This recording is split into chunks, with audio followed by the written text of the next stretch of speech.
Good morning guys, Dance Vlog nagbabalik guys. So dito na tayo ngayon sa bundok guys, magsaysay sa lugar namin. So nakita yung bahay ko, yan bahay ko.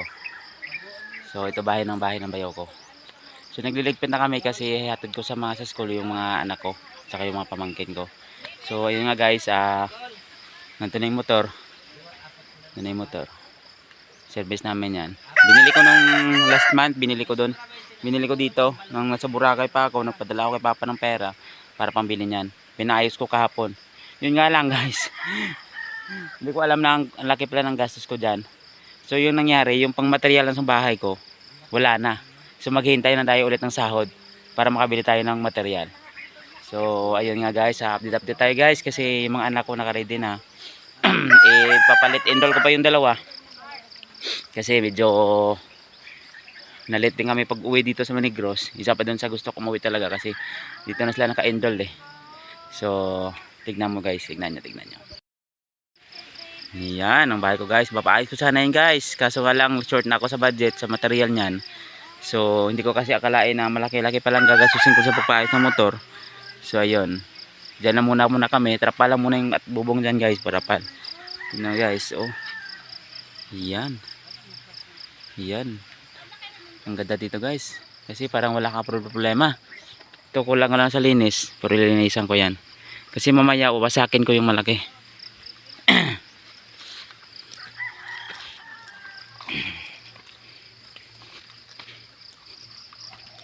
Kasi wala tayong pera pag uwi. Tamang tama lang yung sahod ko. Pamasahe namin papunta dito sa Negros. So ito mamaya wasakin ko to. Wasakin ko muna yan. Tapos yung trapal na sa loob, ilagay ko muna doon sa bubong sa trapal sa taas. Para kahit umulan, hindi kami muna bababasa. Tapos yan. Yung material ko sana para dyan ako eh. Dyan ako magpapatayo ng bagong bahay. So na-short ako sa budget.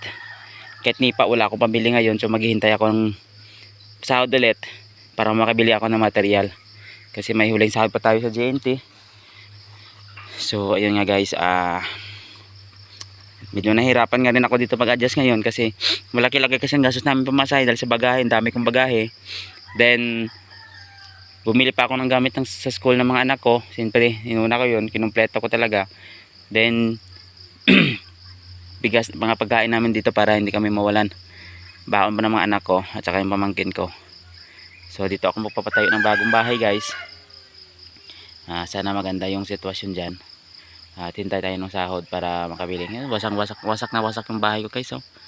Kasi dati dahil di sa mangga at saka yung market na ano dyan. Ano ko dating patula. Dyan sa taas guys. Ang patula yan dati dyan. So pangit pala yun. So ayan nga guys. Update tayo. Mamaya pala guys. Mamaya. Nag-chatting sa akin kahapon. Nag-chatting kahapon yung taga GMA 7 Kalibo daw. So magi-interview daw sila sa akin ngayong araw, alas 8. So maya balik agad ako. Pag galing ko sa school, balik agad ako kasi tatawag sila para mag-interview. So yun. So, kitang-kita yung ganda ng ano guys. So yan.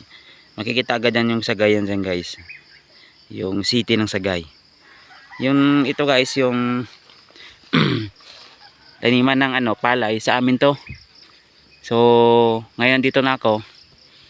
Makapasok ulit ako sa JNT. Makapasok ulit agad ako dito sa amin JNT. Nagpapalipat ako. Bali yung gagawin ko, ito naman ipapagawa ko to. Para malinis na rin to kasi wala guys. So simula nung nawala ako dito, grabe na yung damo. Kailangan ng tabasin. So yun niyo guys. So more video tayo dito guys. More video tayo dito kasi nakapag-adjust na tayo. More video tayo dito guys. Habang nagwawasak ako ito mamaya, nagbi-video pa rin ako. Yun o, kurtina lang yun. Kurtina lang yung ano namin dyan guys. Saka trapal yung bubong. Kasi wala na talaga ito guys. Wasak na wasak yung bahay ko guys. So yan. So ito pala yung sitwasyon namin dito guys. So kailangan ko talaga umuwi. Kasi bahay ko to. So ayan guys, update tayo guys. Alis na kami. Ayun nga loads. Ayun nga guys.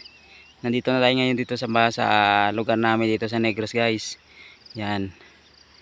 Makikita mo talaga yung buong syudad ng Sagay dyan. Dyan. So yan siya guys. Bali, yung taniman ng palay dyan sa baba, ipupunta ko pa yan pag makabalik ako sa trabaho. Kasi ngayon, medyo nangangapa pa ako. Kasi nga kakabalik pa lang. Tapos yun guys, doon ako magpapatayo ng bahay sa baba.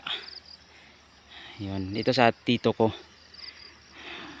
May tanim yan pero hindi pa maano. Medyo naubusan kasi ng budget. So, yun bahay ng tito ko guys. Sa kanya din to. Ganda dito guys kasi maaliwalas. Hindi pala ako nakapag-video. Naghatid ako ng mga anak ko sa school. Hindi ako naka-video kasi mahirap kasi may motor. Nagmumotor ako. Pababa na ako dito guys sa dinadaanan namin. Pababa na ako guys. Ayan. Maganda dito pag hindi maulan. Kasi hindi siya madulas, hindi maputik. Pero pag maulan talaga guys, talaga ang hirap. Ang hirap dito pag maulan. Pero pinili ko pa rin umuwi dito kahit mahirap. Kasi dito maliwalas yung isip ko. Parang may bigas lang ako, may asin. May bigas, asin, saka yung mga pangpalasa, mantika, tuyo, suka. May mga ganun na ako dito guys. Kahit tuyo lang o kaya ano man yung meron ako, masarap na yung buhay kasi dito yung bukid eh. Marami naman na kami makakuha dyan mga ulam tulad ng takway. Sa Ilonggo alam na alam yung takway na yun guys. Tapos puso ng saging, saka yung ng kawayan. Yan. So